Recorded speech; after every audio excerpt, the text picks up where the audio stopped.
इमरान खान के ख़िलाफ़ जो जाल बिछाया जा रहा है वो खुलकर सामने आ गया है। ये एक्सपोज करने लगे हैं अब कि जो पिछले एक हफ़्ते के अंदर गेम खेली गई है, जो इमरान खान साहब को सबसे पहले कत्ल करने की साजिश की गई थी इस्लामाबाद के, जब वो तोशा खाना के केस के अंदर गए थे और उनको ट्रैप किया जा रहा था, जिस तरह से उनकी अदालत के बाहर हाज़िरी लगी थी, वो सारा प्लान अब एक्सपोज हो गया है कि क्या होना जा रहा था। और अब ये मैं आपके सामने जो है वो फैक्ट्स रखने लगा हूँ। तोशा खाना केस की आज समाअत हुई है। जज बदले थे, जज ज़फ़र इकबाल नाम था उनका, जिन्होंने इमरान खान साहब की उस दिन पेशी करवाई और वो अब उस दिन खान साहब बाहर से हाज़िरी लगवा कर चले तो गए। उसके साथ साथ और क्या क्या ऐसी चीज़ें हुई उस दिन के जज ज़फ़र इकबाल का तबादला करना पड़ गया, वो मैं आपको बता देता हूँ। सबसे पहली चीज़ यही कि खान साहब की कॉम्प्लेक्स के बाहर से ही हाज़िरी लगवा देना, नंबर एक। नंबर दो, फ़र्द जुर्म का फ़ैसला बदल के, मतलब फ़र्द जुर्म की समाअत को बदल के दलाइल इस चीज़ के ऊपर दिलवाना कि क्या ये केस काबिल समाअत है या नहीं है, ये नंबर दो। नंबर तीन ये कि केस की तारीख़ें हंगामी बुनियादों पर चलाने की बजाय जो अमूमी तौर के ऊपर एक आम शहरी के साथ जो सलूक किया जाता है या उसको जिस तरह से तारीख़ें दी जाती हैं उस तरह की तारीख़ें दे रहे थे जज ज़फ़र इकबाल। ये तीन उनके कसूर थे जिसकी वजह से उनका तबादला कर दिया गया। और आज पहली पेशी थी, आज पहली समाअत थी नए जज के साथ। उन जज का नाम वो भी हम एक्सपोज करेंगे, बहुत ज़रूरी है, और वो है हुमायूं दिलावर।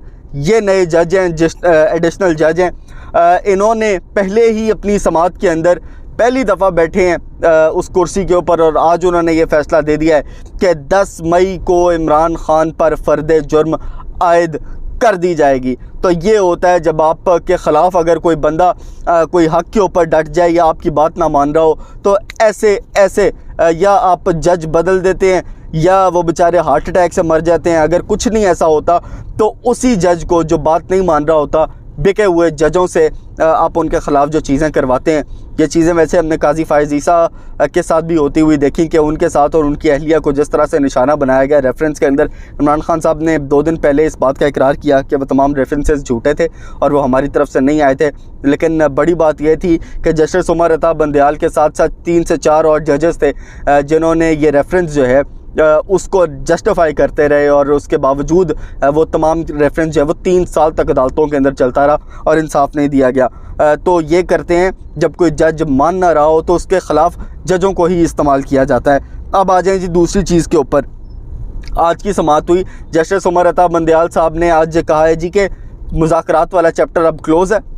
लेकिन मैं आपको ये भी बता दूं कि वो तो कह रहे हैं मुज़ाकरात वाला चैप्टर क्लोज़ है, लेकिन साद रफ़ीक साहब ने कह दिया हमारी तरफ से मुज़ाकरात वाला चैप्टर कोई क्लोज़ नहीं है, हमें कुछ और टाइम भी दें और हम उसके अंदर जो है वो कोई रास्ता निकालेंगे। वो कह रहे हैं थोड़ा सा हम पीछे आ जाते हैं, तहरीक इंसाफ कह रही है हम थोड़ा सा आगे चले जाते हैं, जिसकी वजह से तहरीक इंसाफ का सारा जो केस उन्होंने पुट अप किया था अवाम की अदालत के सामने कि हम रूल ऑफ लॉ, हम जो सॉवरेनिटी है पाकिस्तान की, हम जो कॉन्स्टिट्यूशन ऑफ पाकिस्तान की जो पासदारी है उसके लिए हम लोग निकल कर इलेक्शन 90 दिन के अंदर चाहते हैं। तो जनाब जब आप थोड़ा सा आगे जा रहे हैं और उनको थोड़ा सा पीछे लाना चाह रहे हैं तो आपको क्या लगता है आप कोई आईनी अमल कर रहे हैं? बिल्कुल नहीं, आप गैर आईनी अमल कर रहे हैं। इलेक्शन का 90 दिन से आगे जाना और तौहीन अदालत ना लगना, जिसने पैसे देने थे उसका पैसे ना देना और उसके ऊपर तौहीन अदालत ना लगना, इन तमाम लोगों के बयानात देना कि इलेक्शन 14 मई को नहीं हो सकते, या जो पहले डेट दी थी इन्होंने उसके ऊपर नहीं हो सकते, उन लोगों के ऊपर तौहीन अदालत ना लगना, इसके अंदर मैं बहुत ज़्यादा बड़ा कसूरवार इस वक्त चीफ जस्टिस ऑफ पाकिस्तान को समझता हूँ, क्योंकि उनका काम ये पंचायतें लगवाना, ये मुज़ाकरात करवाना, ये दोनों काम नहीं थे। और जब ये तमाम काम वो करके दोनों फरीकैन वापस अदालत के अंदर आए तो उन्होंने कहा जी हमारा तो इनसे कोई ताल्लुक़ नहीं है, हमने तो नहीं कहा था आपको मुज़ाकरात का, वो तो आपने ख़ुद ही एक हल तजवीज़ किया। तो हमने कहा जी ठीक है। उसके बाद आपने कह दिया आज के अपने जो सियासी मामलात हैं वो आप सियासी लीडरान वही बैठकर हल करें, तो अच्छी बात है। आप आइनी मामलात जो हैं आप कम से कम उसको हल करें।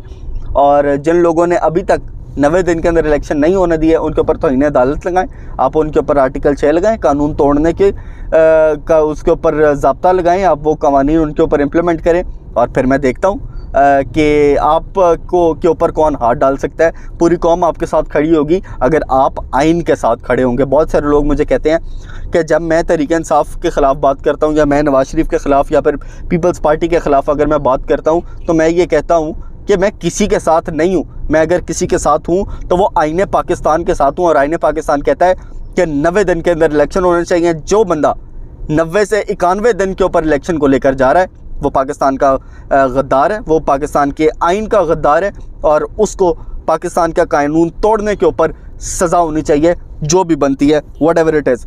एक अच्छी चीज़ वो ये है, गो कि मुझे पता है इसके अंदर से हल बहुत मुश्किल है कि निकले, हज़ारों ख्वाहिशें ऐसी कि हर ख्वाहिश पे दम निकले।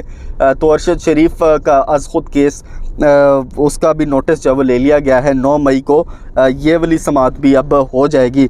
कुछ जो बयानात आए वो मैं आपको पढ़ के सुना देता हूँ। आज का जो केस था उसके अंदर चीफ़ जस्टिस साहब ने कहा कि सियासी मामलात को सियासी क़यादत हल करे। मैंने टॉक शोज़ के अंदर सुना है कि दोनों साइडों ने मुज़ाकराती अमल पर तनकीद नहीं की, सिर्फ तारीख़ पर बात हुई है। तो जनाब आप टॉक शोज़ देखने के बजाय आइन और कानून की किताबें पढ़ें। अपने पुराने जो फ़ैसले सुप्रीम कोर्ट ने दिए हैं तौहीन अदालत से मुतल्लिक़ आप काइंडली उनको पढ़ें, आपके लिए फ़ैसले करने बहुत आसान हो जाएंगे। इत्तेहादी हुकूमत आइनी मुद्दत से पहले असम्बलियाँ तहलील करने पर तैयार है, लेकिन अभी फ़िलहाल मज़ीद इनको वक्त चाहिए। हम दुआ ही कर सकते हैं जी कि पाकिस्तान के अंदर किस दिन जो है वो रूल ऑफ़ लॉ नाफिज हो, क्योंकि रूल ऑफ़ लॉ नहीं होगा तो फिर आप ऐसे ही बयानात सुनेंगे कि हमारे टैंकों के अंदर जो है वो तेल ख़त्म हो गया था, लेकिन वज़ीर आज़म पाकिस्तान जो है वो फिर भी 1.5 साल सत्तू पीकर सोते रहे। आज जाकर 1.5 साल के बाद हमें बता रहे हैं, बल्कि 2 साल के बाद आज हमें बता रहे हैं कि उस वक्त जनरल बाजवा ने हमें कहा था कि हमारे टैंकों के अंदर तेल नहीं है। सलाम है पुठे हाथ से मेरा उस वज़ीर आज़म को जो कि आज जाकर ये बयान दे रहा है, और उस वक्त इस बात के ऊपर उन्होंने उसका कोर्ट मार्शल का फ़ैसला नहीं किया, बल्कि आज जब उसने उसकी हुकूमत गिराई है तो उसको वो सारे कोर्ट मार्शल भी याद आ रहे हैं, उसको वो तमाम चीज़ें याद आ रही हैं। उसको इस बात के ऊपर याद नहीं आ रहा कोर्ट मार्शल कि जब भारत के साथ जो ये सारी चीज़ें चल रही थी उसके अंदर उसका क्या रोल था उस आर्मी चीफ़ का। उसने तब जो साफ़ियों को बुलाकर या सियासतदानों को बुलाकर ये कहा कि जी हमारे पास वसाइल नहीं है इंडिया से लड़ने के। आपने उस वक्त उसका कोर्ट मार्शल नहीं किया। आपको कोर्ट मार्शल इस बात के ऊपर याद आ रहा है कि उसने तमाम लोगों के साथ मिलकर आपकी हुकूमत जो है वो गिराई है। तो ये हमारे लिए एक बहुत बड़ा लम्हा फ़िक्रिया है। जो लोग मुझे सुन रहे हैं वो सीखें इन चीज़ों से कि हमने अगले आने वाले जितने भी अपने सियासतदान या हुक्मरान हैं उनको अकाउंटेबल ठहराना है, ताकि वो वक्त के ऊपर उन तमाम लोगों को जो पाकिस्तान को पूरी तरह से डील करते हैं या फिर पाकिस्तान के ख़िलाफ़ इस तरह की मज़मूम साजिशें या बयानात देते हैं उनको उसी वक्त सज़ा दी जाए। तब तक के लिए दीजिए शेख अहमद अरकम को इजाज़त। देखते रहिए Pakistan political pulse with Sheikh Ahmad Arqam. अल्लाह हाफ़िज़।